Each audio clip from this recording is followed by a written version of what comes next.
Okay. Hello, everybody, and welcome to the Monkey Business Show. All right, there's a lot of energy in the room today. Thank you so much, everybody, for being here. And we have a lot of great guests tonight, so we're going to go right away into introducing them. The first one, are you ready for Sebastian Debs? Seb! Let's go! Johan Sunstay N0tail, Big Daddy! Tobias Topson! Tobias Topson. And the one and only Kyle! Welcome! Here we are, finally, the boys. The boys? I think I lost the audio again on the room. Hello. Oh, 1, 2, 1, 2. Ah, what a day. What a great games. And I'm so happy to have you here. Tobias, how are you? You're the mysterious man, the man of mystery. I'm fine, I guess. All right, get closer to the microphone so you can be fine and loud at the same time. 1, 2, 1, 2. 1, 2. Mic test. Mic test. So how are you? I'm great. Came here yesterday to watch the final 2 days, to enjoy some Dota and stuff. Yeah. Awesome. So, Seb, we made it, Johan. And Kyle also came. He's a surprise guest. We tried to hide him for a few days to see if nobody will find out. But no, he was in the arena today, so yeah. Well, how are you, buddy? You needed a real celebrity to make the show really pop. Thanks, guys. Justin Bieber was taken, so we had you. We booked Justin Bieber. That's why we had to push TI for a few days, but you came through. So I'm glad for that, You're welcome. You're welcome as well. He's the only guest that keep asking me how much we're going to pay him every single time we talk about him.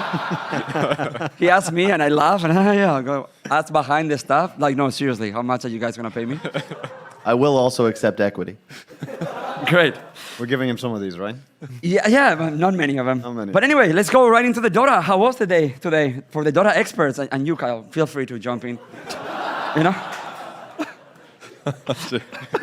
I like That's it. why we put him. This is why you're not sitting next to each other, huh? Yeah, No, tell me, how about the games? it was awesome. I think it was super nice. I mean, okay, I was kind of sad that we're getting only 4. It's gonna be what, 4 series, right?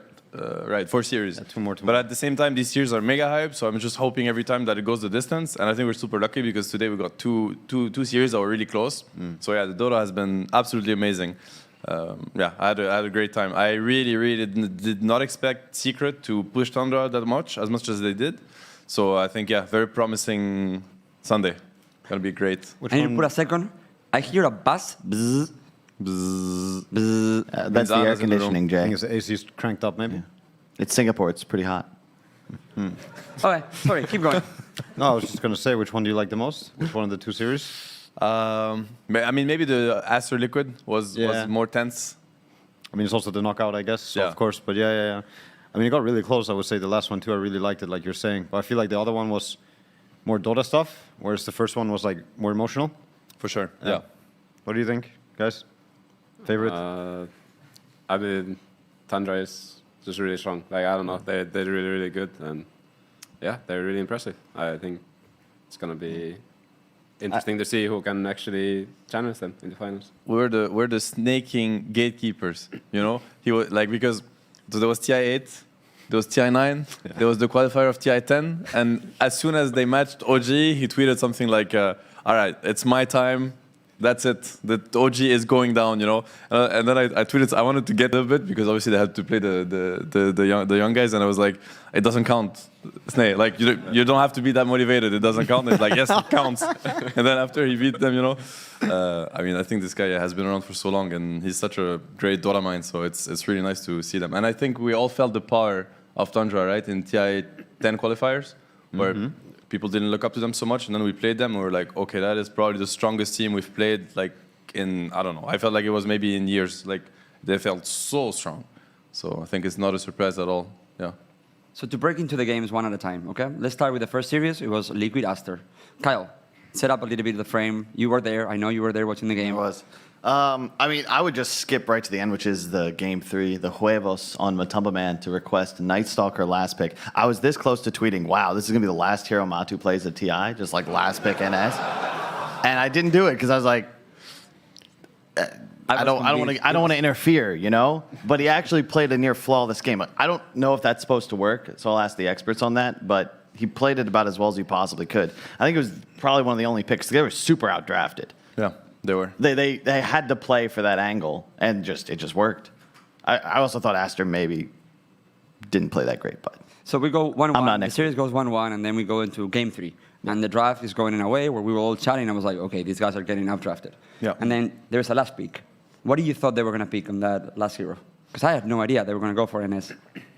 Yeah, it was really hard to fix it. As you said, I think they had so many problems in the draft, and they were definitely getting undrafted, at least to, as it seems, all our understanding. Maybe they felt otherwise, you know, and so you always got to, you know, give the teams kind of the credit. But yeah, it looked dire, I would say, and I think the Night Stalker, as you said, it was kind of a commitment because a lot of people would not dare to pick Night Stalker into the Aster heroes. Like they had Naga, they had Beastmaster, they had like even the Draw Ranger to a certain extent. They had a lot of heroes that can that can match really well against NS. But as you said, I think they just went for a pick that they kind of committed to the strat that they had, even though it was not optimal against what Aster was drafting, and it really worked. Obviously, he played awesome. I think that also helped. But yeah, they made it work. This Night Stalker armlet and with the shard, I think Saberlight was the one popularizing it in pubs and in scrims, and it's powerful. But that's what I love when teams like just expand their, you know, like look at all the heroes, and so all of a sudden these heroes kind of start popping out at some point in the tournament, and probably people aren't ready for it, and they forgot how to punish it, and it works. It was great. For me, obviously, we always make fun of my 2K MMR. But I thought, I was like, how are they going to pull it off, you know? Miki has to have a pretty flawless game, you know, because he needed to blow people up. And we saw the Primal Beast, and I'm not sure if they are questionable plays, but we saw that he will go in and the team could never go. Is that like a problem with the hero that he just goes in, and how do you follow him, or why was he out of position? I mean, Topias, from a... I didn't watch the game, so I was Yeah. the game, but Primal Beast, yeah, I mean, he kind of is the guy who just goes in and he's just rampaging through the fight. You have to, you know, just man up with him, go with him. So there was many plays and many sequences that he will go in, and then he will BKB, which means I'm committed to fight because I have no way to get out. And the team was so far away from him that by the time his BKB will expire, his team was not even there yet. Yeah. And I don't know, it was there. They were just bad plays for him. Well, Primal Beast, it's a really technical hero. Like it's a very complex in the play style. Oh, the hate. And Topias just sitting. it would take like is he actually we gonna only say have that? the hour. You press triple, run. Oh, come on. But they were outplayed by Liquid. I'm sorry. If you saw my Primal Beast, you'd speak differently because it's not easy for everybody, my friend. Like, Seb can make it look complicated. yeah, I can make it look very complicated. Yeah. So my question, going back, it was really good plays from Liquid, isolating the Primal Beast. Was it the Primal Beast just going alone? Was the problem the rest of the team that they would not go with him? What was going on? I think they were winning in the beginning of the game, or like Yep. they had, a pretty good chance to keep the pressure going and because they have this ways to kind of deal with BKB. Like the Naga had a great game and was going to get a really early Aghanims, and then you get the Primal Beast ulti, the Roar. And I think there was one fight that was happening bottom when the game was looking like Aster had control, and if Liquid take this fight and it doesn't work, it might get really sketchy because, many things will happen after, but I think it was 10 seconds cooldown on the sleep. The Primal Beast, he just jumps in away from his team, and he just dies with BKB. Everything falls apart. I think they catch a lot more heroes. Matu starts getting, I think kills 3 heroes, gets a lot of money. Yep. Kind of hard to get money with Night Stalker sometimes, except through this type of fighting. And I also feel like Mika, for me, has been kind of the MVP for that team throughout the tournament. Just his Lina, his Lesh. He's also played a few other heroes, but to me, that's the ones that really stand out. Like he is making Lina look really, really strong, whereas other teams don't dare to pick it the same, and do the same. I don't know. I think this game too is like you cannot mess up with Lina at all. It's not an easy game to play Lina. I agree with you. It was such a tricky. There were 2 big fights in bottom. The one with Beastmaster gets stuck in that corner, and they all got him. and then they moved into, I think, 2 more kills, and then there was the one that you mentioned with the Primal Beast, and by then, it felt like, oh, the tide is shifting, you know? Now, Lina is actually killing someone in 2 seconds. I mean, I think they also recognize that Liquid because I feel like they play a lot around Mike. Yeah. I mean, the Night Stalker's also picked to help him. Like all of it goes in to help him. So of course, it's not Mika doing something that's not possible, but obviously he made them feel that this was possible to build so much around him, right? Yeah. I mean, truly, they're making each other work. Yeah, and that's pretty nice. I feel like to me, Boboka has been, I think, I mean, obviously now we're gonna see the last day, and usually that kind of changes, but. So far, he would have been the 4 that I would have picked as MVP of the tournament. Like I feel like he's been super impressive the entire tournament, and already in Arlington and all the tournaments he's played with Aster, I feel like he's on fire, and he was on fire this tournament too. Just in that game, I mean, maybe he was not so comfortable with the Naga. I felt like they underutilized sleep in that game because I feel like if they used sleep as a reset tool against.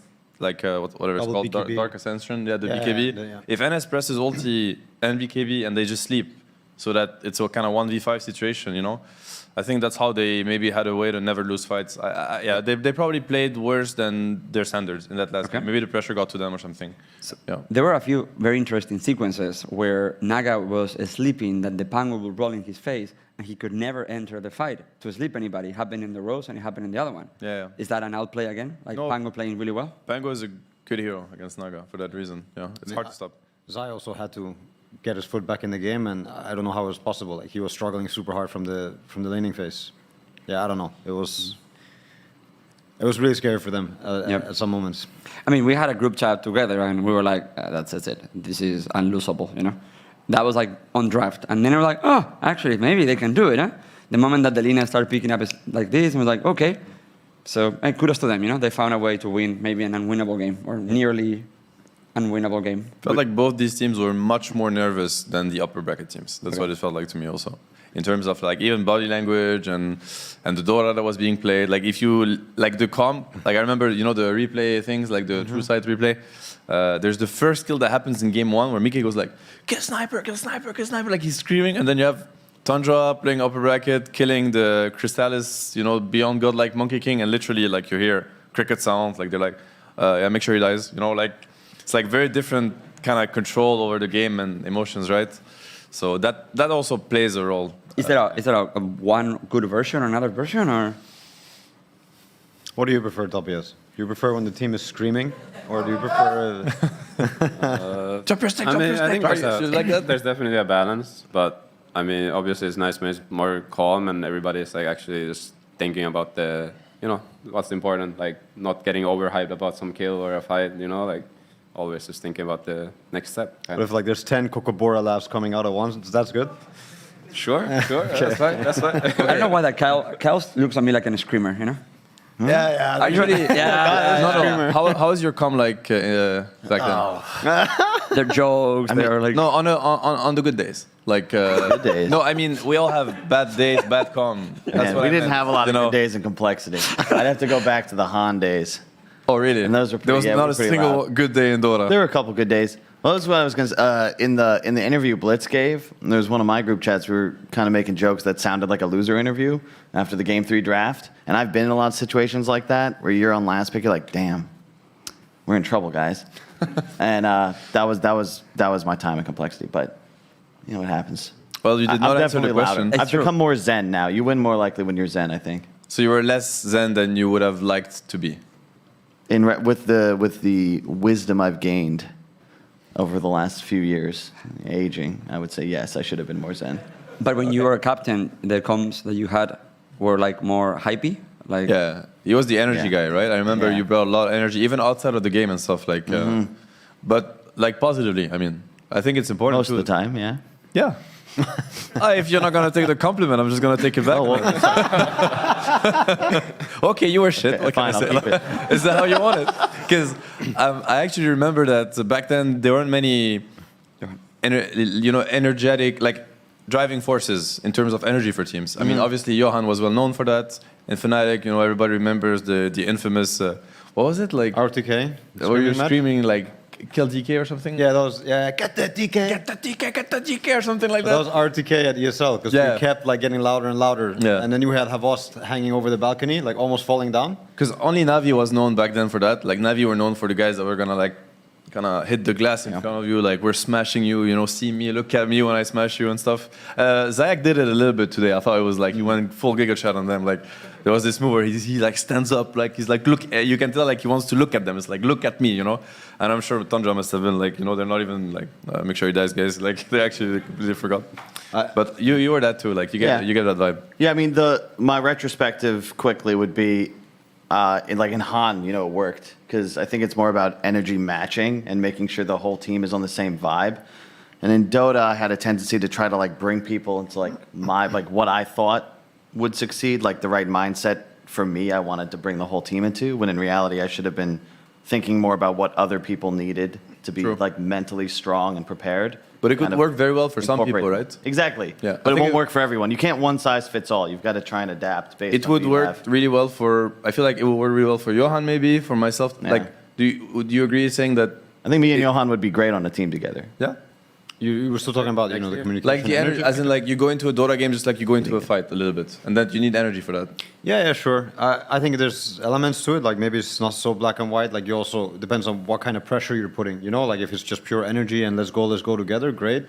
We had this talk with one of the guys from we were in Canada from the boot camp, or sports psychologist, and he mentions this thing about like pressure too, like what kind of pressure you put on yourself, whether or not you tell a person like this is gonna be the most important day of your life, and you know this is what you worked your whole life for. Some people crumble under this, and some people need to hear other things like it doesn't matter what's gonna happen today, no matter what, it's all good. You know, even those like Olympics finals or whatever.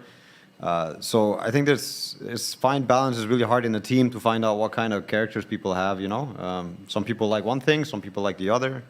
Would you rather have too much energy, Topias? Where like I mean in a negative light, like too much energy and then it becomes like, you know, like a problem, or like not enough energy and it's also a problem? If you have to pick your favorite problem. Too much for sure. Yeah, it's still much better. Everybody's hyped up and everybody, you know, you feel that everybody tries hard to win, and it's like, you know, it's fun. Everybody's like super hyped, and then you can like you can tone it down eventually. Much easier to turn down than turn up, I think. Sounds like would be a good match on a team.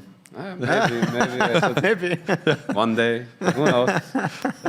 Yeah. Okay, I'm gonna use your microphone. Sure. So when I saw the interview before the game 3, when Blitz was talking, it really felt like it was like a goodbye, you know? Thank you so much, everybody, for the support that you guys had all season. You know? God. Yeah, it's like, you know, sometimes you do this and sometimes you pick these ones, but we said, well, if it was the last hero you were ever going to play, what hero do you want to play? It really felt like they knew they were going to get drafted, you know? Yeah, it was a subtle way to say like, and he picked Night Stalker. Hopefully, What do you Matu do? doesn't think this, you know? Like, he asked for the hero. When is the shuttle back to the hotel, by the way? Yeah. All right, I'm going to test the microphone. Okay, I have a microphone again. Oh. Yeah, so, I don't know. I'm happy that now there's 3 European teams and there's no more discussion anymore.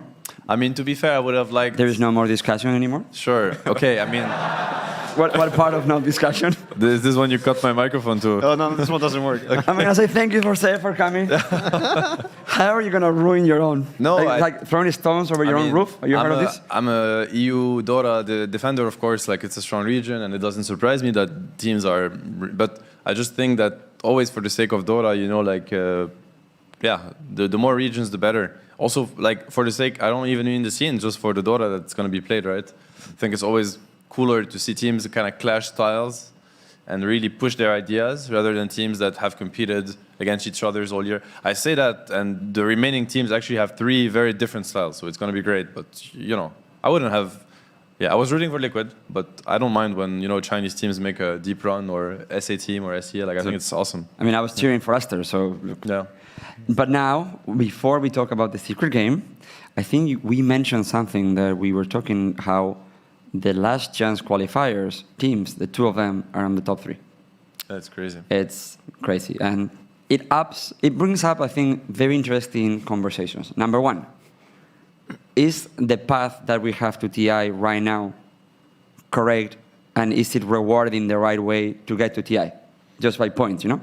Because if we believe that these teams are this strong, then shouldn't they have found a way to win enough tournaments to get there? Yeah, I mean, there's an issue when people, I think, get to TI over their own regional qualifier, like, and that there's more than one slot. I would say, like, you can do one, but it might still be generosity because they never had to play internationally. So, at least if we're talking about the highest level of Dota in the world, I think, yeah, there's maybe some adjustments that could be made. That there has to be maybe another way for teams to get, like you're saying, get to TI, and that is without just having won your own region. But then the second question is because the last chance qualifier and having that tournament before the tournament starts, that any team that would have come from this path will just have such enough momentum, you know, to carry it deep into the... I think both are true. Yeah, probably an element. I mean, for sure, an element of this. Because remember, we spoke about it before TI, and let's say our predictions were that whoever made it out of last chance qualifiers will be very, very deep into TI. Except for T1. No, I'm kidding. Are we allowed? Is it too soon? I just want to mess with Topia's case. Like, I actually was the biggest supporter. We lost to... we lost to VG also, so I cannot even take that. We lost to Secret though. I was just kidding. We lost to the best ones, right? Yes. Almost. Yes. Almost. I think we can make a post, talk about how was your event and playing with T1 and with Anna and all that. It was different experience. I feel like it's a very different environment than with OG. We had much more like inexperienced, and I felt like, you know, it felt like there was not like strong leadership like what I'm used to, like with Johan and Seb, and it's like, you know, I felt a bit like, you know, this is not good, you know, like I don't think this is what's gonna work for us. I don't think this is the right direction we're going with the team and stuff. So it was definitely a bit of a shock joining. Like I was expecting more of a, you know, more like stronger voice, structure and all that kind of stuff. But it was a lot of fun still. Like playing with Anna, playing with Kuku, Whitemon, and Zephyr. They're all really fun dudes. Like really fun to hang out with and just play Dota. But you know, sadly, we just couldn't get good enough. I think. You guys really had your own like stuff coming in, right? I think also in the LCQ, you're one of the only team, you know, rating Disruptor, for instance, that high. Yeah, I think it's one of Whitemon's like signature heroes. Like he's really, really good with but it. But then I think he's one of the highest win rates also in the it's one of the strong supports right in the tournament, and all the teams then caught up, but like kind of much later, and it felt like you guys had that figured out like pretty early. Yeah, I think we had some good ideas, but we were still like quite limited on our heroes and our like ideas in a way. Like I think we had like, you know, few good ideas that we had that like could win us games, but then if those things didn't happen, we kind of were very like lost in the games after that. Did you feel any? I was curious. Like, did you feel any pressure from the not social medias, but you know, like kind of obviously the scene spoke a lot about T1, like more than other teams. Like, did that pressure got in the team somehow? Like, you know, like, or you guys were able to completely block yourself from that and just like chill and play and try your best? We didn't really talk about it. I don't know if it got into other people's heads, but I don't know. I felt good in the LCQ. I felt really confident, but maybe the qualifiers, like the first few series, was like kind of, you know, I haven't played competitive for a year, and then I was jumping into qualifiers. So it was a bit stressful for sure. Yeah. But LCQ, I felt good, but I just. Yeah, in the back of my head, I felt like a little bit like, you know, like maybe we're not good enough, you know, for this kind of tournament. Like, I mean, but did you feel there was any of this? Because we've gone through it together before. Like you play with players who haven't won TI, and then they play with TI winners, and then you start feeling like you're standing on a different floor than them, and you just want to be on the same floor with them. But for some reason, was this there? Maybe a little bit. There was like it's hard to like give out ideas like a little bit or discuss about things, because they might like oh, okay, you have like this kind of idea, like okay, like they just don't no like challenge. Yeah, there's like no challenge sometimes, and like there's like no back and forth sometimes. Like it's a bit more like, you know, I just want to have a conversation about like, what do you think about this, and then it's like harder to have the Topson said lizard man. No, but like in the end, like I don't know. It was still a good experience, very different playing with them. They're young also, and I think they're great players for sure. I think just the region itself, like there's not that strong there's not that many strong leaders, and I think that's something they need to build on. And if they have that, I'm sure they will be a strong region also. To pass the ball to Kyle. Kyle, did you watch the Landsens qualifiers or got you a chance to get any of the Tier 1 games? Because if not, I will ask you about something else. I was trying to pay attention to the good teams in the qualifier. I didn't catch many T1 games. It was pretty. Such as? Huh? Such as? Can you name the good teams? Oh, Secret and Liquid, of course. Who gets your favorite? Okay. Yeah. So, how would you feel if somehow you end up playing with Topias, and you're like, have an idea of playing, and suddenly Topias says, I want to play CM middle. And you're like, okay. Sounds great, Topias. I mean, I think I've told this before, but I scouted Topias back after I got kicked from Cole, and I thought he was terrible. I was like, this guy only plays cheese heroes. Me and Moon were giggling about it. I could have interrupted your destiny, because Topson and Anna were free agents, and we were like, Anna's a 4? This Topson guy? I don't know. So I'm still not sure that he's good, but the two TIs, you put... He's a system quarterback. Yeah. He really works in a system. Jimi Hendrix played a guitar upside down, right? A lot of people have tried to do that. It doesn't work. Sometimes it works. You become a legend. And then you get this guy. That's why I copied the style, too. But it hasn't rubbed off yet. I'm still losing MMR. I mean, that was the theme quite often in the beginning with Topias. Like, people that tried to copy him, it was quite funny to see how... I mean, Dota is more or less always like this, but since Topias had so much hype coming into TI8 and also TI9, I think, I don't know, we were having a lot of laughs over people trying the same thing, and then it was like crash and burn really hard. Yeah. Icarus. Well, we will go back to the Secret and Tundra. We go back on track. So, Secret and Tundra, the second series of the day. This is the upper bracket series. How was it for you guys? Let's talk about game one for a little bit. I would say game one was classic. Classic Tundra win. Like, yeah, everything was kind of by the book, I would say, for them. That was the monkey game, right, with the Naga? Correct. Yeah, Brood. Yeah. So maybe not fully by the book, because it ended up being a longer game, but still, Seb, you tweeted the PTSD from the qualifier. Like, they don't always get the Naga strat going, but here they had incredible Naga heroes, like classic with the Mirana.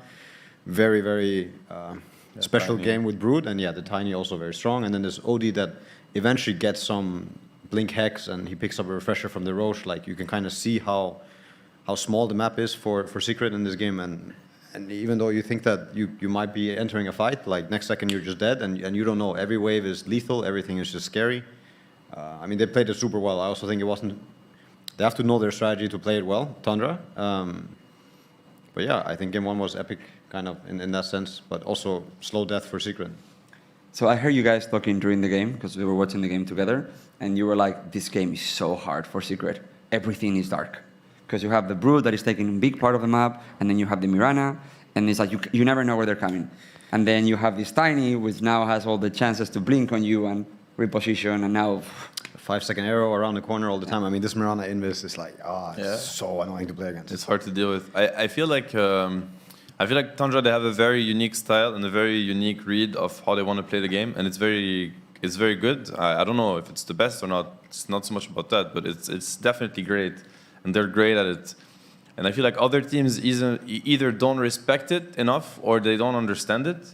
They think they're just playing like meta heroes and stuff, but actually they're not. Like, they have a very specific way to view the game, and I think you have, at the very bare minimum, to respect it and put in the effort to understand it so that you know what's coming.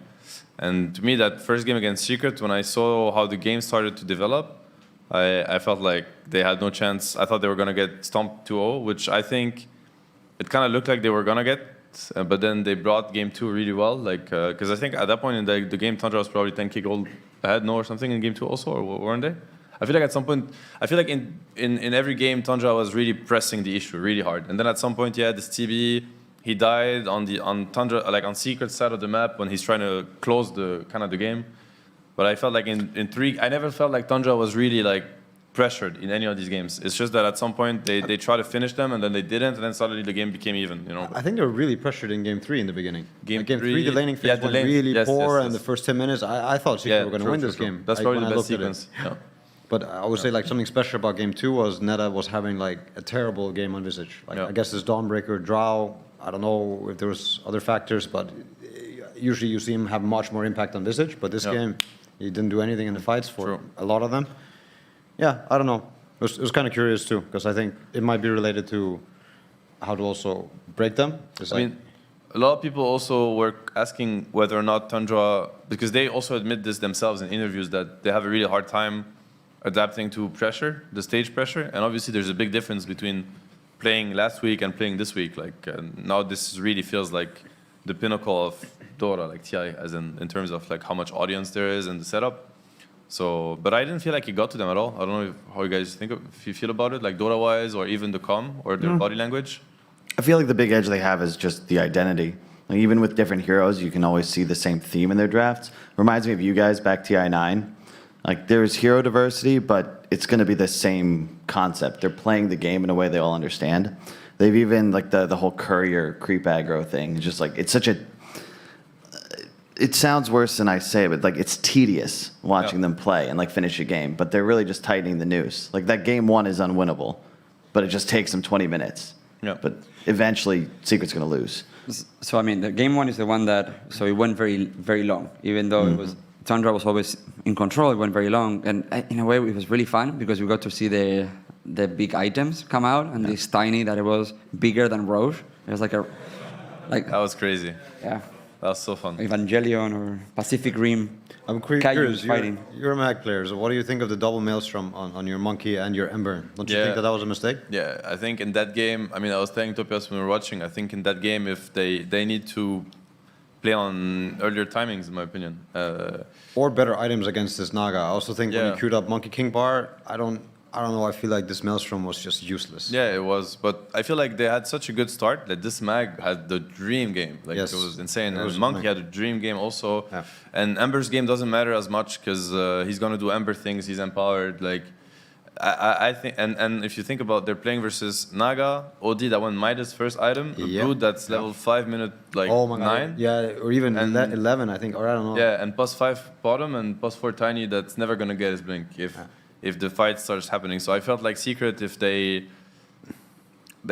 could. I felt like they could crush this game. I think so too. Yeah, but when I saw the Maelstrom come in, and then I'm like, all right, you want to play Naga's game? You know, you want to play Tundra's Yeah. game? I don't know. Really, you want to see what this OD is gonna look like? You know, 30 minutes from now, and what this Naga's gonna look like 30 He minutes didn't from even now? buy BKB on OD, you know? Yeah, which I think is. I mean, It's illegal. Like, call the Dota police because it should not be allowed. You know, like, yeah, he should go to jail for this. The Dota jail. Like, 1 week low priority. You know, like I'm gonna go Midas and then I'm gonna go Ags and then I'm gonna yes, sure, Moonshard. Yeah, me too. I wanna go. Sam was yelling, "Kill the OD!" Oh, like this OD. How is he allowed to cast for Yeah. 30 seconds on a fight and nobody hits him? Ember Monkey player over here. What would you have done different? You had a Mag on your team. I guess yell at my team to just fight early. Like I think. But also items. I mean, Not sure. I mean, I think as an Ember, you will just go Maelstrom every time, and Yeah. then just the BKB, or you just rush BKB if you have a slower game, and then you just go on the OD. But I don't know. I felt like Secret really never like pushed the issue. Like I feel like they had all the cards that just you just go and like take the map, and I felt like they choose to play Thunder's game instead of just just like they have this Ember who's high level. They're against OD who has no boots, Midas or something like that. And they never like really touch the mid tower or things like that. I think, just they kind of just, chill a bit and like let Tundra get back in the game, and they won 2 lanes, and the mid is like kind of washed. Like it doesn't really matter. OD has good game because he's still useless. He spent all his gold in Midas anyway. Yeah. So it's not like there was this one fight in the jungle top where I think Tundra had to kind of start fighting back because I think Secret were trying to do something their way, but then this fight ended up being this long range. Naga sleep. They disengage, re-engage with Orchid. I think they kill 1 or 2 heroes, turns into 1 or 2 more, like 4 dead all of a sudden. I think this was a very critical moment. Like if Tundra lose this fight, I think it's so much easier to close it out as Secret, Yeah. but Secret should not have lost this fight. yeah.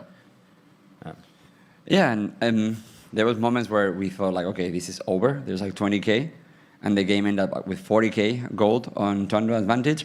But they were like trading buybacks, and at one point, we're like, this could happen, you know? This OD dies in another weird moment, and that's it. Not easy to fight high ground against these heroes. It felt like it was a bit scary. Like they have a lot of tools. Like this Monkey, Ember, Meg on the high ground they don't really have good heroes to deal with that. So I think they took the really cautious approach. And even then, they were very cautious. They were buying in discs and waiting for Aegis. And even then, you could still see how this could have easily been a throw if they didn't respect what tools Secret had, Okay. right? Because their heroes are really good on the map, but you know, in a chokehold or something, suddenly all of a sudden these like in and out heroes, and it's not the same. They didn't have any stuns, for instance, right? Like they have Brood. Sure, they started buying hexes, but then the other team had 4 staffs and stuff like that. It's a Mirana, a Tiny. You know, Saxa, he tried so many times to toss back. It's the best tool that they had, and Rezo was really quick at punishing him and skewering him back and stuff. I think they really tried. Like, I don't think they were sloppy and trying to end the game. But Secret is a great team. Like, they're really quick and they click their buttons pretty well. And I think, yeah, Tundra respected that. So then game 1 finishes in a long game, and then game 2 starts. And we saw the Dawnbreaker, right? The Resolution Dawnbreaker. Is that the game 2? Oof. Yes. And then that game was very, I mean, It was funny, like, in the fights was so funny because everybody was just going for the carry and they just ignored everybody else. And like even the carriers were just like, okay, I'm gonna die, I'm gonna take you with me. So like, I think it was like 3 fights where both the Drow and the TB, they both died like first. And then the rest were allowed to fight and have fun, but like all the network just disappeared off the fight. And then you had the rest of them scrap out. It's not so often I see games like this, you know? I don't know, it was an enjoyable game. But yeah, like Resolution was shining. Yeah, I think this game, the Nyx was a key for the... He played so well. Yeah. Like, I think that's the kind of heroes you kind of need against Tundra. That put them like kind of like uncomfortable. I think if you don't have that kind of like catch heroes and who play the map also and find the heroes who are always alone, then it's going to be much harder to play against them, I think. Yeah. We actually started picking Disruptor, remember? Like we brought back Disruptor in TI qualifiers also for some of these reasons. Yeah. Well, it was this meta with like ST, Luna, TB, and Naga. And then there was Nux. Nux was also first pick, first ban. And I remember I played... Nyx was first pick, first ban. Yeah, I remember playing They this hit Nux. Nyx. Yeah, Nux versus Neta's Tidehunter. He was with Dominator, but then he didn't have mana to use Dominator.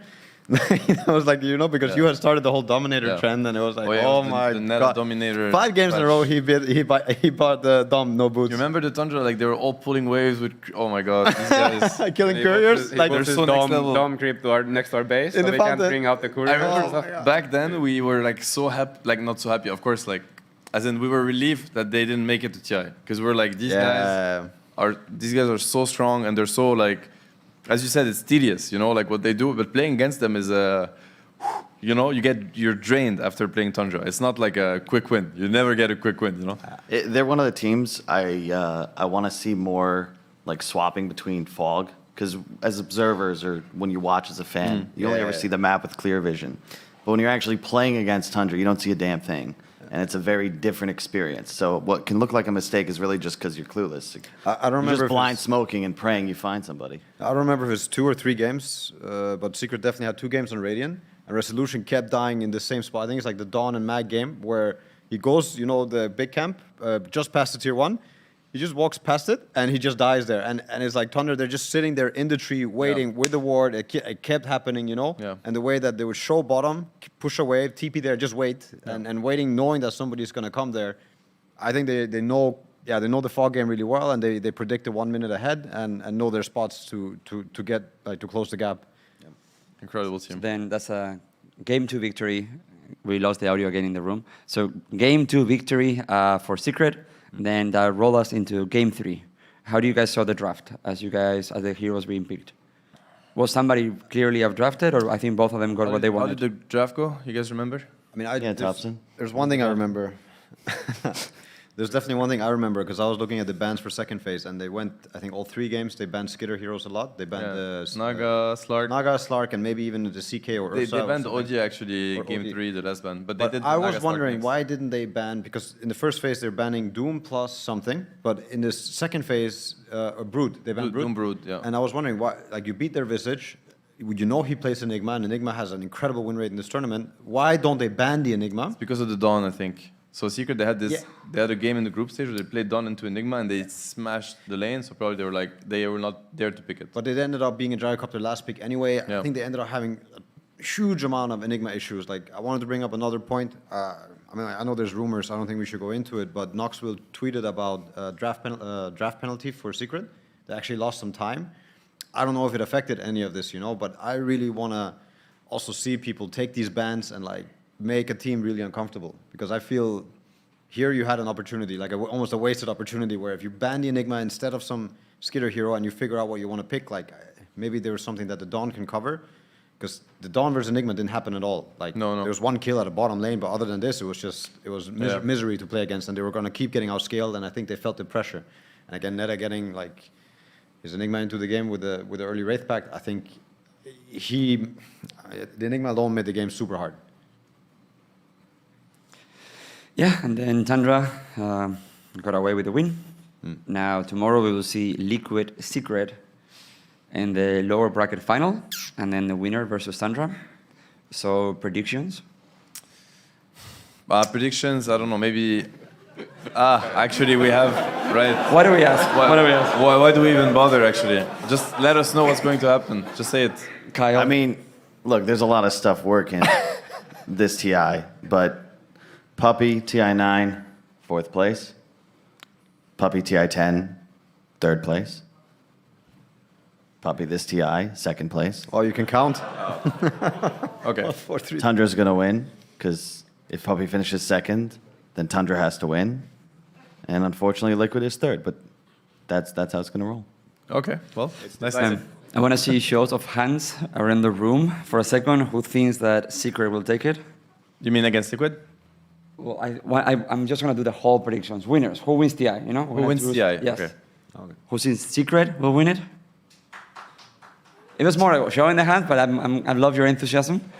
All right, I'm going to say Secret. 5 as Secret well. believers in here. Yeah, 5, 6. 5-6. I think Tundra going to win it, but I'm cheering for Secret tomorrow. I mean, so my instinct is telling me Secret have a good chance of doing it. Like I've said before, I think even now with Tundra winning, I think that potentially makes them weaker for the final if it's going to be Puppy there.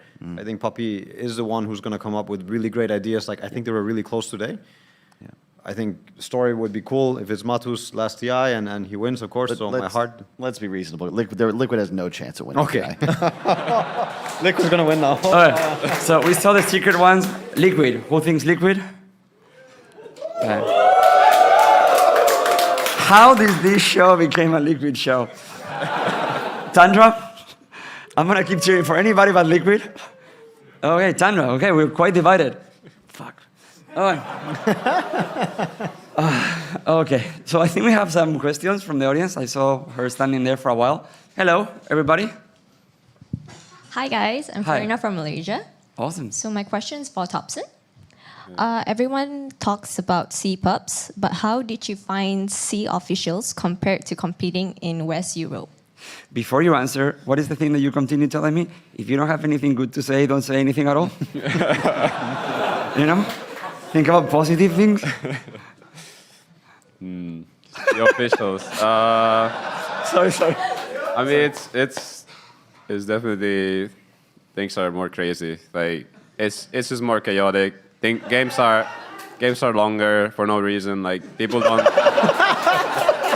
There's no strategy to it. You just like play some dots and like I don't even know what to say. It's yeah, I think it's because of there's no strong leaders, so people tend to just like kind of do their own thing, kind of. Like even inside a team, you have like different opinions and stuff. People just doing their own stuff most of the time. So it's like games just tend to drag longer and longer, and it's just chaos. I asked him on the message, and he was like, "Dude, I don't know why there's like 4 people in middle. We don't know. I don't know why." I was like, "But they're ganking." He's like, "No, they're just there, standing." And when they fight, you fight all day, right? Yeah, just fighting, man. Awesome. Well, thank you for the question. That's a cool shirt. Oh, thank you. I can see it. Are they like leaves? Or? Flowers. Flowers. Floral Oh. patterns. Anyways, thank you so much. It's a big honor to be a part of the Monkey Business Show. But my question is specifically to Topson as well, sort of like we can follow up leave from the all of previous us. question. How was your experience like playing with T1? Like, and what has been your ups and downs, your highs and lows, and what's the plans for the future? Yeah, what's the plan for the that's a big future? question. Highs and lows. Definitely highs was just the, I don't know, just playing with them. Like it's just different. It's like more lighthearted, I guess. Like more fun, kind of like everybody's kind of like vibing, and it's like just fun to play some Dota. Downs probably, yeah. At the same time, you know, it's less structured, less, you know, organized kind of thing. Like a little bit less professional, I guess. Like compared to what I with OG. Plans for the future, yeah. Hopefully, I can have a team for the next year. You know, who knows? Not T1. Not sure. I don't know. Yeah, what do you want to know?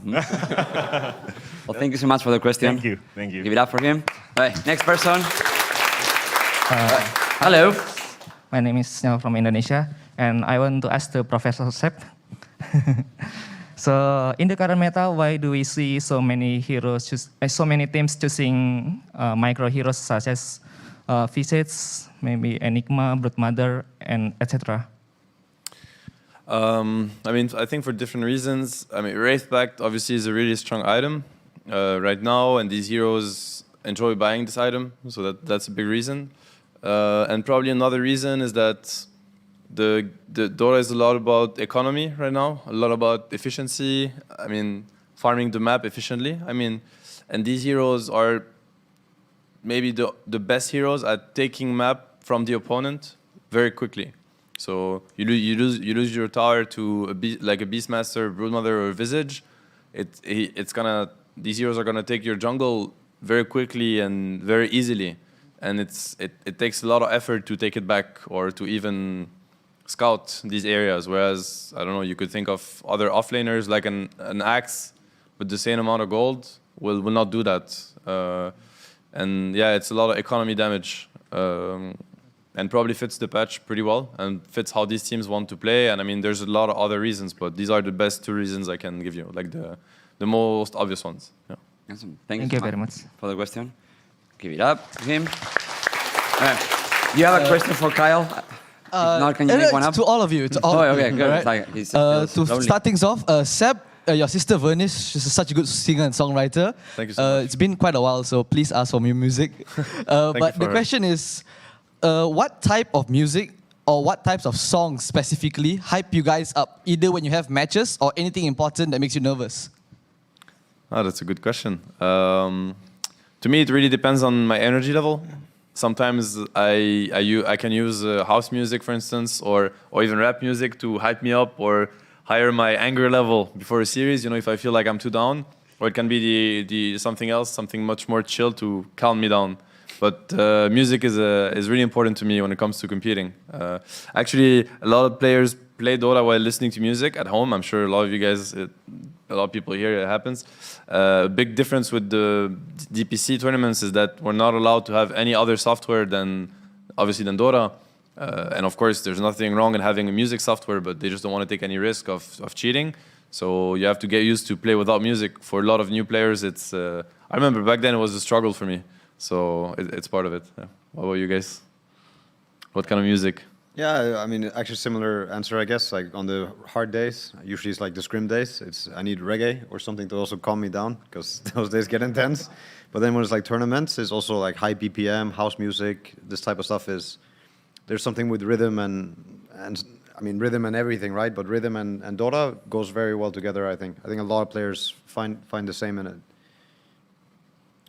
Yeah, I mean, I'm Finnish, so I listen to metal. That's how it is. So when Topson dives you, there's metal music in the background. Yep. It's scary, man. I'd echo Johan. I listen a lot of like Fred again and Chris Lino, just kind of rhythmic house. But funny on the subject of not having music at TI, my first LAN in Dota was TI 5, and that was very uncomfortable because suddenly we just no music, no preloaded Spotify. We were like, can we put a USB in of preloaded music? No. We would have used Windows Media Player. No. no music. It makes a lot of players actually uncomfortable. Yeah, It's actually a big yeah. theme for these tournaments. It's a great question you had. I think I've never got the chance to talk about that or hear other players' input on it. So Yeah. So in a way, shouldn't you not practice with music? Yeah. yeah, you should practice without music for Correct, sure. because that's how you're gonna play in the It tournament. takes so much away from the experience. It does. I feel like. Yeah. Yeah, I've never played Dota in my life with music. I don't even like playing with the music of the client. No one I really take music does, out. but some players actually go back to that once they just go with what's in the client. I mean, the same people. Some people like to work with music; it helps them focus, and I think some people just literally cannot think when music is playing. So Yep. I think it's different for everybody. Yeah. I play in complete silence. I work in complete silence. There is no music. There's nothing. Do you play with music yourself or without it? Yeah, I do. You do? Rap mostly as well. Rap mostly. Yeah. Yeah. Real quick, how many siblings do you guys have? Well, I have a half sister, but I didn't grow up with her. I didn't grow up Okay, like that's why you can play in silence. silence. But maybe I got that, 4 that brothers. does come into play, right? You need Yeah. music to just not hear what's around. Yeah. I mean, it can start like that.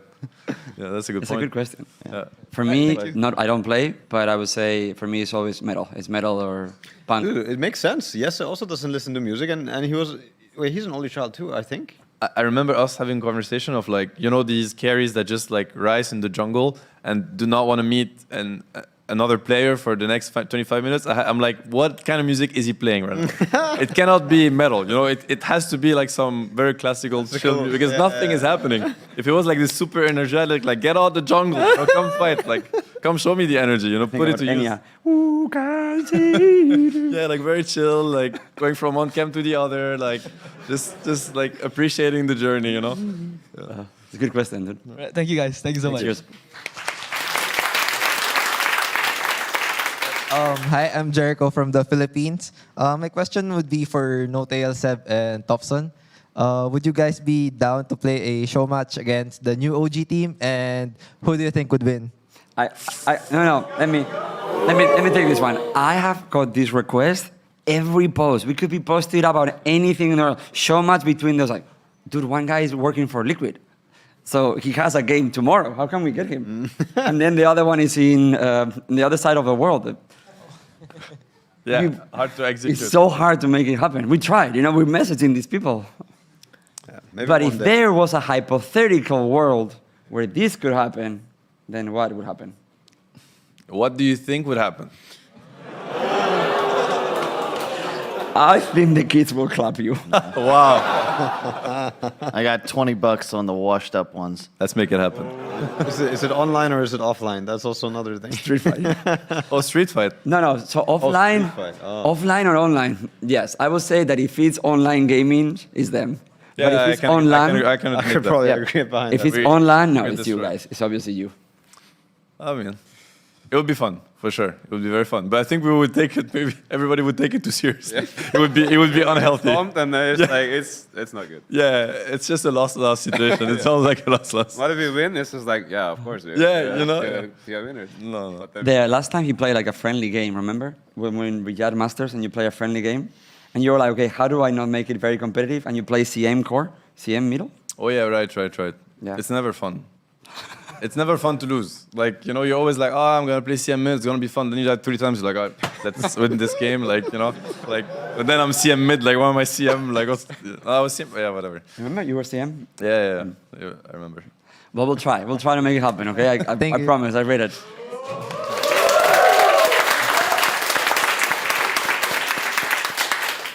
Hello. Hello, I'm Reno from Indonesia. Awesome. Welcome. Thank you. I have a question for Seb and N0tail. If you had to go and play in a different region like Topson did, where would you like to play and why? C for sure for me. Yeah? Yeah. Which one would you choose? Oh, no. I'm curious to why. Like, what? I mean, it depends if you're putting CIS and Europe in the same or not, but I would say C is the second best. And like in terms of talent, I don't know. There's like always something really off with the other regions, I feel like. Like there's sometimes like, I mean, every region has issues, you know, and every region tends to have anger issues too, but I think in Everyone's C there's afraid a of lot NA. of individual talent, you know, like more individual talent than every other region. And to me, that would be very exciting. Like sometimes we've gone to other regions, I'm not going to name it now, but you have this super high rank support and you swear to God that this cannot be true, but then you go into game after game after game, and it's like, yeah, like he is actually some top 600 or top 1K, but in C, I think individual talent is, yeah, maybe even higher in Europe for some roles, but that's the one I would try. Watching Topson stream is still like, it makes me maybe double think something. No, but it's true. Like Embrace it, man. Embrace it, yeah. But you do feel sometimes like, yeah, you find some of these players, like even in the pubs that I'm playing here, sometimes like, yeah, of course, there's the pub experience, but you do meet players that you don't expect it from them, and then you're like, well, this guy is, what the hell? Who is this guy? Like, he's so good, and it's just like a random pub player. So yeah, it's kind of cool. I think I would have picked South America for me. Yeah, it would be my second choice also. So it's the same. It's one of these two. But obviously the pub experience there is maybe not the best, and the scene is not the most professional. But in terms of how the teams are approaching the game right now, it's probably the closest to how I enjoy playing Dota too. So my question will be: it's about competing in another region. Don't you want to have like a cool few months, just chill in North America, finish first, No. You don't have to scream, you just show up and, No. If I want the hotel buffet, truly, I'm going to NA. Yeah. That's what I want. No, SA. And not China? I was surprised that none of you guys will say China. I would be curious to China to kind of play with the top Chinese players. I would be super curious to that. But no, I mean, you got to pick, right? All the regions are interesting, of course. But if you since we have to pick something bad. Yeah, How about you, Kyle? If you had not played in USA or in NA, where would you have loved to play? I mean, anywhere else. the pain. I would have been happy. Yeah, just somebody pick me up and like fly me away. Fly me away. Okay, well, thank you for the question. Great question. Thank you. Yeah. Thank you. I will say if anybody has a question for Kyle, because we're going to say bye to him in a few minutes, because we have a surprise guest as well. So, do you have a question for Kyle, my friend? Hi, I'm Neo from Singapore. Hi. Firstly, thank you, Luna, for inviting my brother here. Cheers. And question for all of you, or like especially all of you. If you were to be able to pick 5 people in a game of Dota for like competitively, right? Who would it be and why? You mean players? Yeah, players. All right, time to make the dream team, guys. A dream team or a clown team? Because yeah. I can see completely the way you didn't specify. Is that am I winning to win? Yeah. Are we trying to win or just have fun? Just trying to win. Oh, try to win. Like a godlike team, you know? Okay. Who wants to go? I would say the OG TI8, TI9. I'd say there's magical there. You don't have to pick anything else. They're the best team ever. So.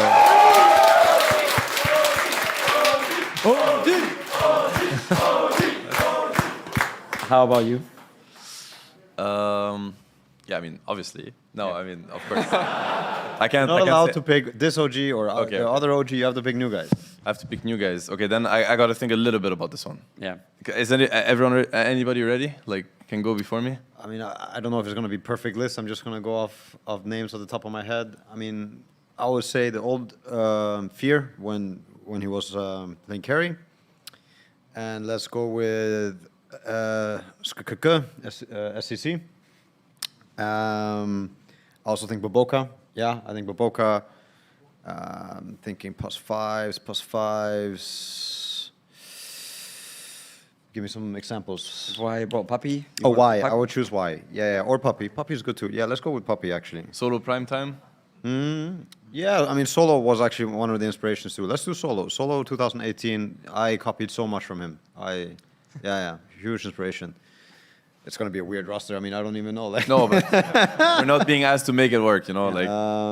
And yeah, I would say Shasha S also in his prime. Yeah, wow. That roster would have been special, but talent-wise and stuff, oof, good. Topias.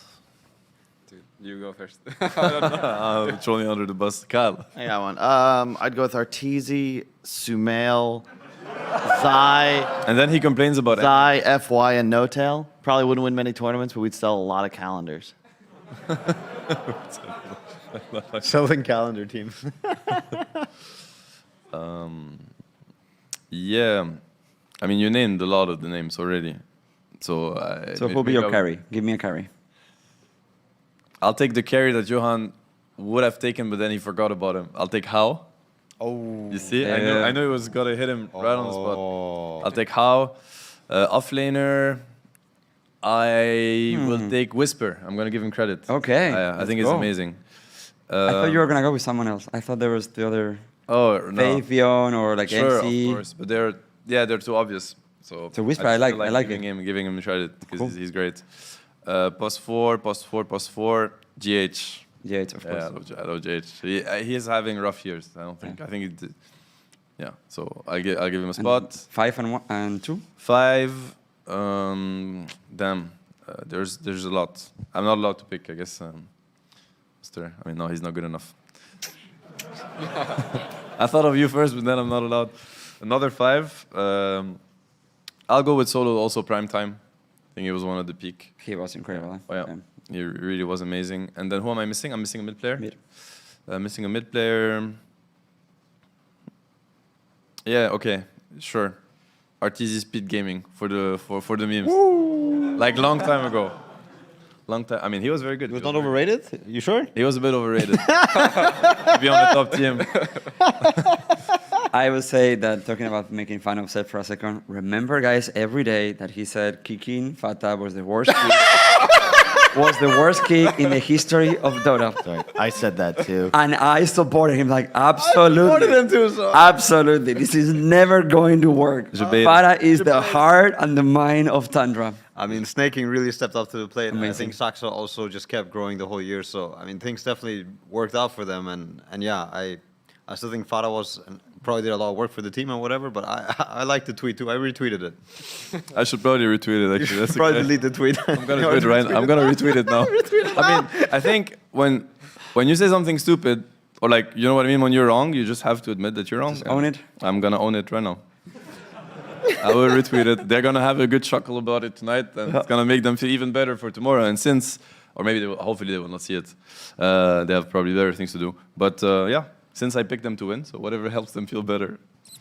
Well, I was gonna say this is Kyle. We're gonna say bye to you, and we're gonna bring another friend. Sorry, is that the end of the question? Okay, awesome. Thank you so much, Kyle. You're awesome, dude. Thank you so much for being here. Wait, am I out? Yes, we're gonna bring another friend. No, but like, do you need me to close the show? No, I'm okay. You All right, just cool. leave. Just send the check in the mail. Thank you. We'll send you the check. The check will be in your email. Give it up to Kyle.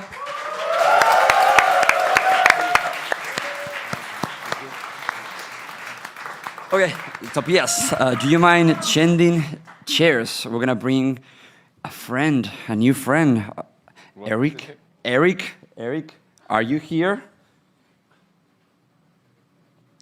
Cricket sounds. Hello. What's up, buddy? Welcome, everyone. Hey, bro, good to see you. How you doing, man? I think I made the name wrong. Is it true? Nico. Yeah, Kuya Nick. Nico, what's up, buddy? Good evening, good evening. Good evening. Okay, so we are a Filipino loving fan team. Yeah. And we're bringing an expert to tell us about what's happening in SCA and in the whole region right now. We love OG as well. I think N0tail knows it. Okay. Tell us a little bit more about you, about the region, and about all these beautiful things. So, yeah, I think Philippines pretty much is a Dota country ever since before. So, we built a community in the Philippines. Firstly, Philippines can understand English. But we built a community because the humor and the passion of the Philippines is really different from the others. So,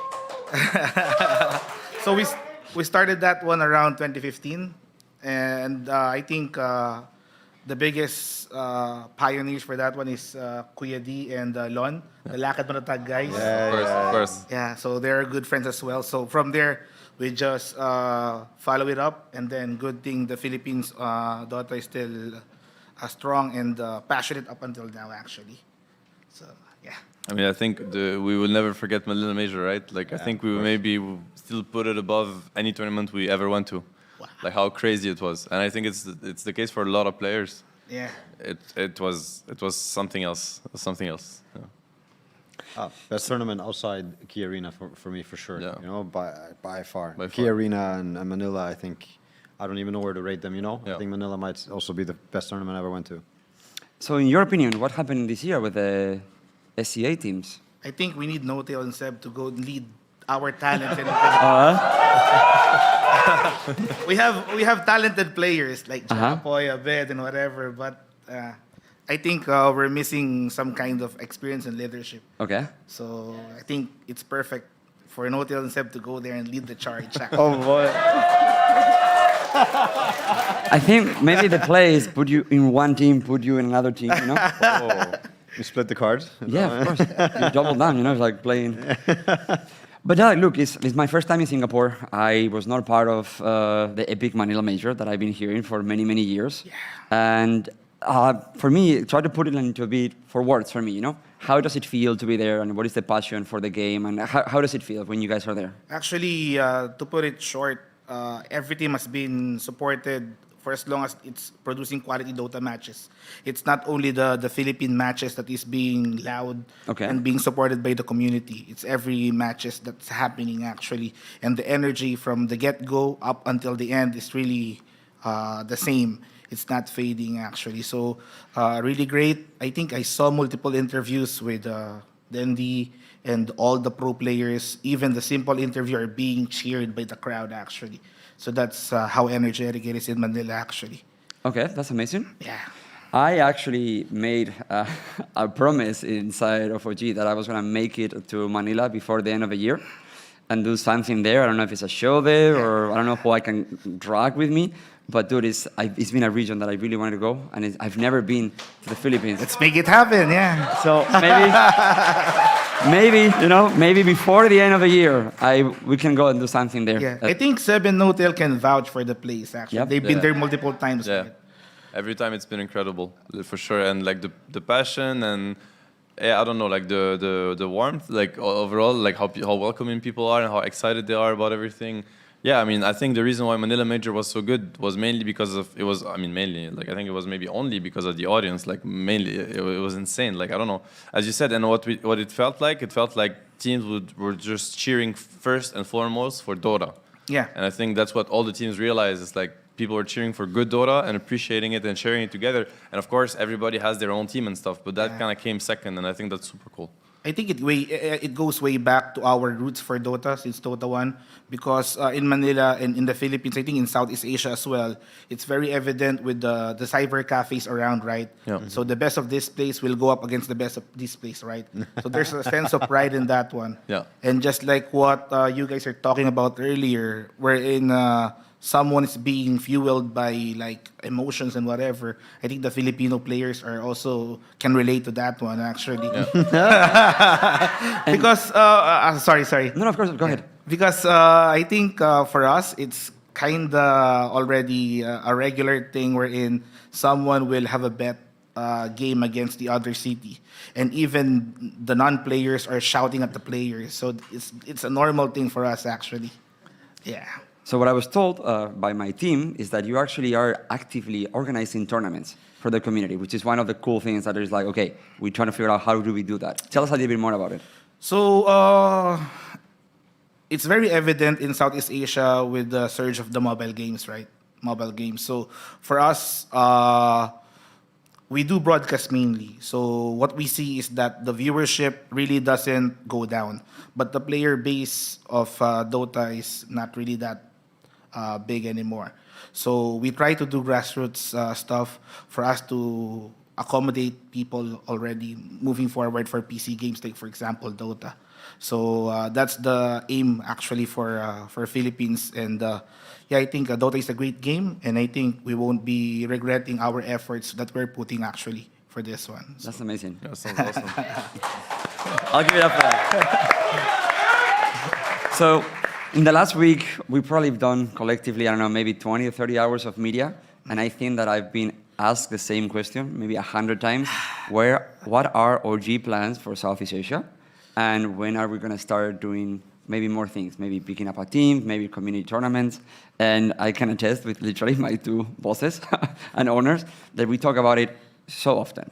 I think COVID put a little bit of, slow down the time of how fast we wanted to do it. We're super passionate about this, and I have answered those questions, but would you like to put a few words of how we're talking about this and what do we want to do? Yeah, I mean, I think it's always been like I mean, maybe frustration is not the right word, but we always missed being able to connect more with people, you know, around this part of the world, because we feel the love for Dota and the passion for it and for esports in general. And as you said, I also feel that, and it also even got me to reflect. Like the first time I came to you know, like Southeast Asia for Dota, I realized how much it was about sharing. And I think, as you said, the culture of sharing video games together maybe it's much stronger than in the West, I feel. Because yeah, I mean, you know, for instance, like in France, we don't really have internet cafes anymore. Yeah. And so people play games a little bit more by themselves. And I miss that. When I was younger, it was not like that. I think it's newer. But then I really missed that, and I felt like, yeah, it's amazing. And I was hoping that, yeah, we could be part of it somehow. So yeah, COVID happened and a lot of things happened, but yeah, that's one of my dreams in the future, that we get to interact more and do more things around here for sure. It would be awesome. You heard it, guys. No. And look, I live in America, and you know, the company is in Europe, and we have mostly European employees, but we talked about it, and I'm gonna be moving to Southeast Asia for, let's say, for the next 6 months, so I can be here. Because it's very hard, you know, to think about how can I create something authentic for you guys when I'm not here. Like, I don't know, I have to learn about you, what you do. I went to university. I said I'm gonna be going to tournaments, to grassroots tournaments, university tournaments, and I wanna feel that passion, you know, that you guys have for the game. Yeah, I think that is something that with experience you will see how real it is, like what Seb and N0tail, and I think Topson has experienced already, since Topson has been playing in Southeast Asia for quite some time, right? So it's not only the C pubs who are standing out with Southeast Asia, but as well as the passion and support coming from the fans, actually. So yeah, I think like what Seb said earlier, our culture in Southeast Asia, it's like multiple internet cafes having on LAN. So they will just create games before, and then we just enter. Mm-hmm. That's how we started playing Dota, actually. And I think it's more fun for us to play with friends. So it came to a point wherein we skip schools just to play Dota, actually. I don't promote it. I don't promote it. That you have to cheer for. That's the reality, though. That's the reality. I don't promote it. It was not like this in France, right? No. In Denmark, it was a bit of this. Yeah. Yeah, we had a few of the Dota net cafes and the same thing. Like yeah. we do Dota LAN and then like 3 or 4 different teams, you know, and it got really emotional. Yeah. And It's the real Dota, I feel. Like yeah, Dota LAN, and bro, I'm telling you, if you go down there play Counter-Strike, they're like, escape. No, you have to play Dota. You get out if you don't. You know, now they're at TI and they're playing the final day and they're back to this, right? Like, I mean, playing a LAN and having this environment of like, you know, being really, more than the online part. Of course, the online is amazing, but I love the culture of sharing Dota, like being like in the same space together. I think it's what it truly is. Yeah. In reach. That fuels it for us, actually. Yeah. Sharing the game, actually. Our first Dota tournaments, like I remember my first LANs that we did, like back in the days, you had people, it was not like today, right? But you had people literally behind you because we're actually playing in LAN cafes. So people would just stand behind you, like you stand behind somebody in a LAN cafe. And when you're winning a fight or something, they would grab your shoulders because they're so excited. Like, nice, go. And like, bro, like I need to hold my mouse. Like, I'm gonna die, you know. Like, so please stop. But, you saw the article with Resolution and Always Wanna Fly, right? Yeah. I was in this. It was in the same area. It was the same LAN cafe. Yeah. Did you know it, Topias? No. Resolution's career, it started with him going to Always Wanna Fly at a net cafe and being like, yo, can you coach me? And Always Wanna Fly told him, yeah, but you have to be my water boy. Like, you have to bring me water. Dude, that's amazing. And another side story that he kept challenging Dandy. Back then was already Dandy, like he was super big. And he kept challenging Dandy, and Rezo was super young and completely unknown, and he kept challenging Dandy to 1v1 and told him, I will beat you, I'll beat you. Eventually, Dandy accepted and he smashed him. But you know, like he was this guy that was like, yeah, I want to learn. And yeah. Well, Nico, we want to thank you for being here. And I have a last question for you. Predictions. Who's going to win TI?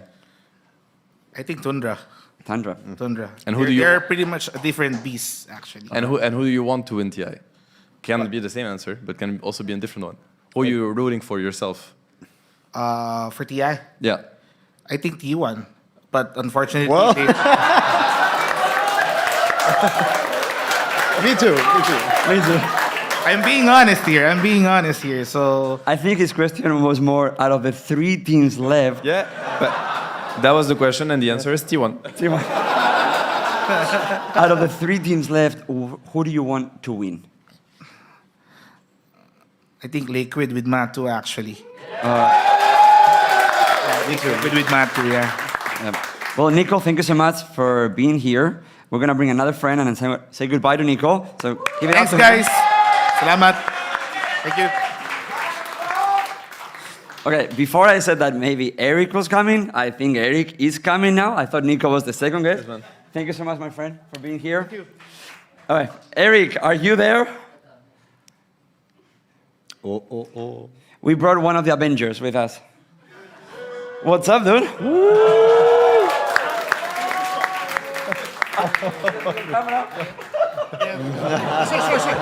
supposed to hug me. I'm dead. So look, when we built this podcast, Johan and I, we thought the name of the podcast was supposed to be like OG and Friends. And we always try to bring some of the friends that we have and for different side of the world. And Johan was like, dude, I have this friend. We have to bring him on. So here we are, the Avengers. So how was... I'm not on the Avengers. You are bigger than the Avengers. I may look it. It will need one Avenger. That's it. Oh, hey, how are you, dude? I just want to say thank you for having me, honestly. And also, maraming salamat kay Nico at lahat yung mga Pinoy na nandyan, na nanonood. Shout out sa inyo! Kayo na! Pinoys! Okay. Shout out din sa ating asawa na nandyan. Dude, like, you're giving Topias now PTSD from his pops, you know? Hey, you're okay, brother? He's like, oh my God, they're gonna take my meat. It's a C-pub all over again. Sorry, it's the energy level in the Philippines. They call me eruption. So Eruption. I gotta erupt, type of thing. Perfect. So, Dude, but how are you you? know what? There's a lot of people watching that really. When I say I am privileged, I am very, very well privileged of the millions and millions of Filipinos that love you guys. Literally. And I remember Seb said the other day, I think the Filipinos are one of the best fan base of OG. Yeah. And it is true. And when I posted a picture of me and N0tail just the other day, and everyone was just like, they were like, what is going on? How does it happen? How do you know them? But yeah, me and N0tail, Johan go way back, and say 5, 6 years. It's been, Yeah, tell me a think story. about that. Yeah, and guess what? We actually met in the gym. You met in the gym. Yeah. He trains. So I mean, I can't believe that you were in the gym, but what were you doing?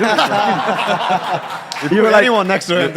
You were trying to find the restaurant, and you were like, oh, like, a gym. You don't look like you ever hit the gym, yeah. I mean, now you go to the gym. 5 years ago? But no, back then, if you look at the picture, it didn't look like I had seen a lot of workout equipment. But I still remember it was in Manila, and we're going there, and I was expecting like some type of indoor gym and certain type of temperature, but no, windows open, full humidity, and he was like, get on the treadmill.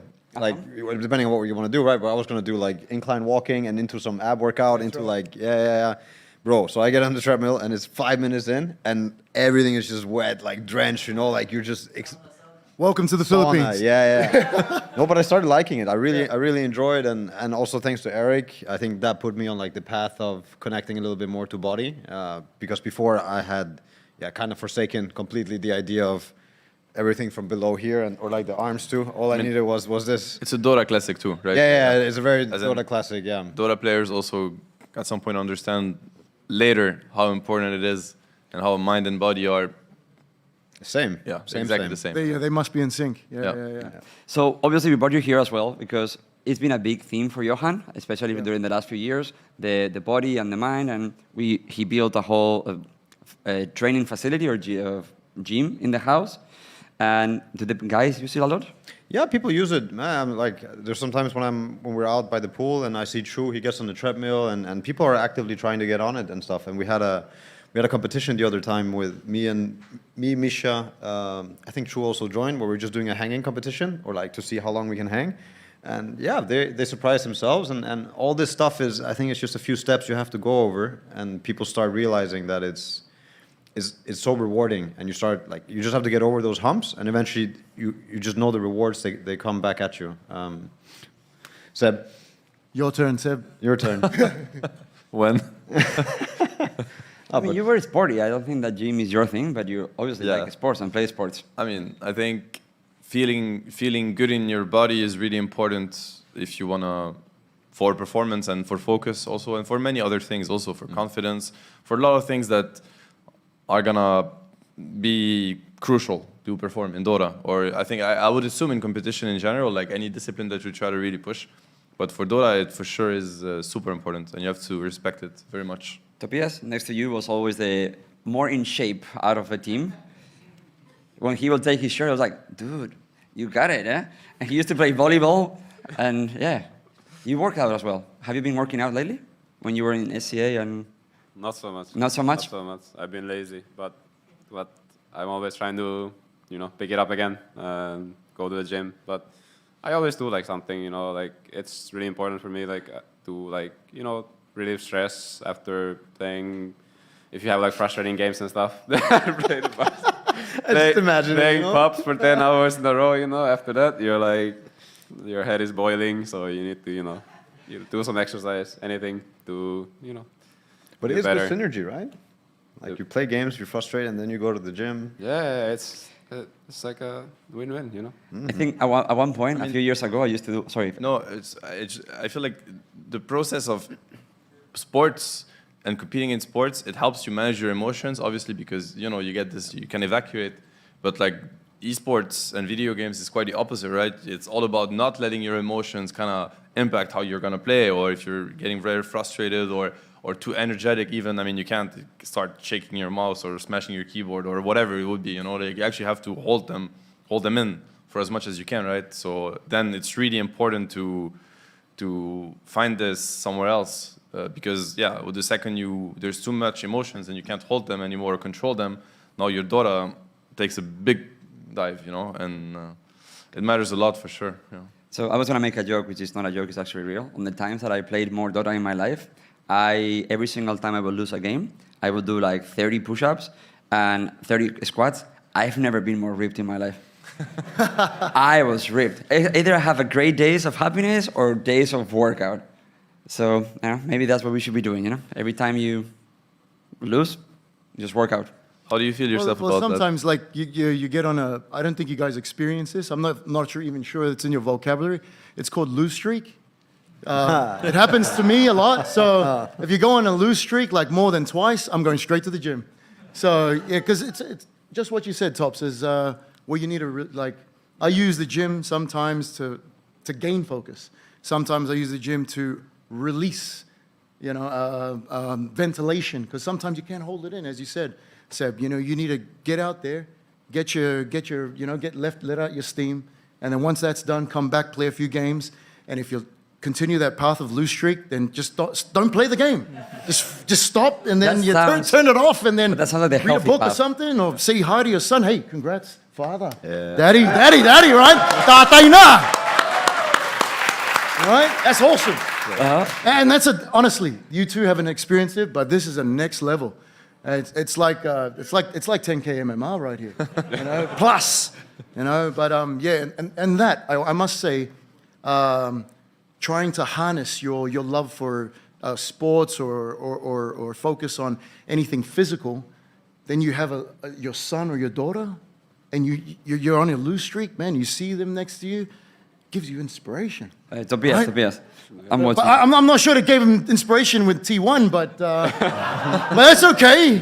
I started to feel that there's like T1 is like the easy, the easy bucket, Pop. Topson, how do you see your life change since Rena?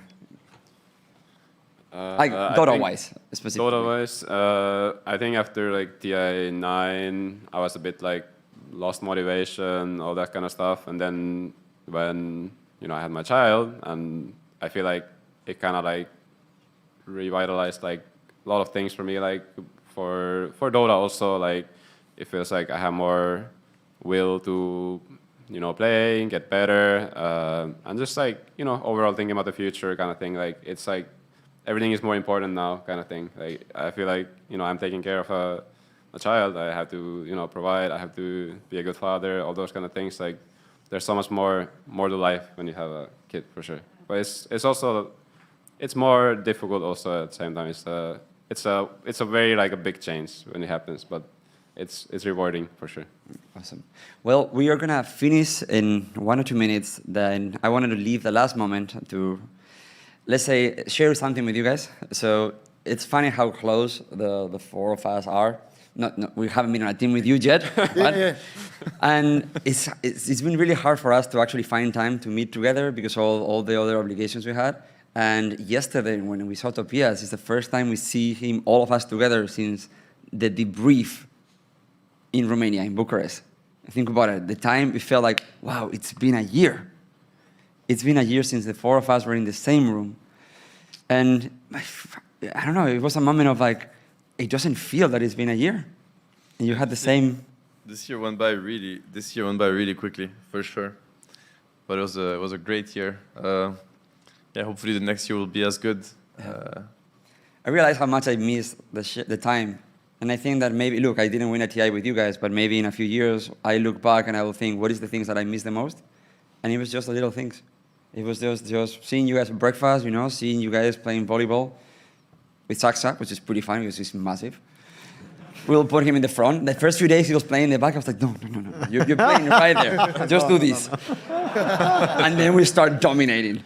And yeah, and just those little moments, you know, and yeah, it's been really great. Yesterday we went out dancing together, and it was awesome. And you never know what the future is made of, right? I remember when we met in Manila. Definitely. Could not have imagined any of that, right? So it was exciting. Actually, I think on behalf of everyone here, like I still remember you guys winning the last back-to-back champions, and that was, for me, that was like yesterday too. So I guess I think when I said earlier, privileged to be here, I can feel your energy.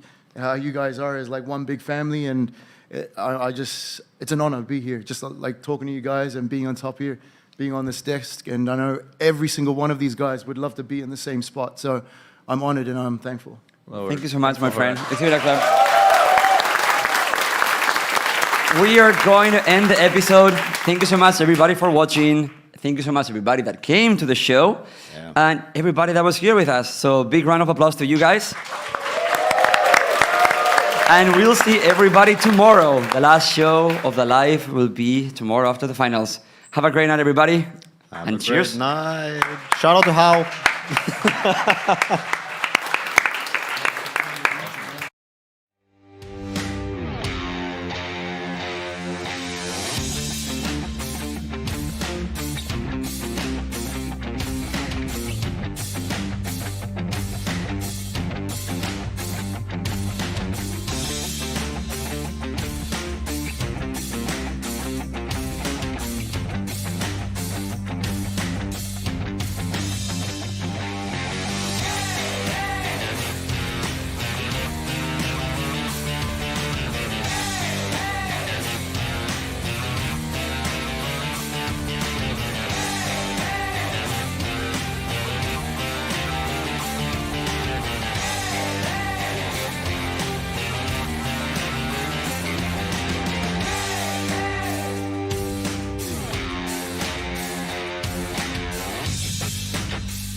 Bye.